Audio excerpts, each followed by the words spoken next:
মধ্যপ্রাচ্যের চলমান উত্তেজনা নিরসনে ইরান ও যুক্তরাষ্ট্রের মধ্যে সম্ভাব্য শান্তি চুক্তি নিয়ে আলোচনা এগিয়ে চললেও সেই প্রক্রিয়ার অংশ হবে না ইসরায়েল।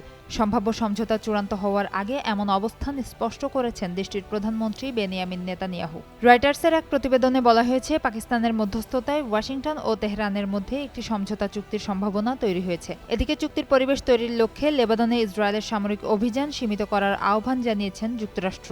বিষয়টি নিয়ে সাম্প্রতিক সময়ে মার্কিন প্রেসিডেন্ট ডোনাল্ড ট্রাম্প ও নেতানিয়াহুর মধ্যে মতবিরোধও দেখা দিয়েছে। এদিকে ইরানের পররাষ্ট্রমন্ত্রী আব্বাস আরাকচি দাবি করেছেন, সম্ভাব্য এই চুক্তি বাস্তবায়িত হলে লেবাননকে কেন্দ্র করে চলমান সংঘাতের অবসান ঘটতে পারে। পাশাপাশি দখলকৃত কিছু এলাকা থেকে ইসরায়েলি সেনা প্রত্যাহারের সম্ভাবনার কথাও ইঙ্গিত করেছেন তিনি। তবে ইসরায়েলের অবস্থান ভিন্ন।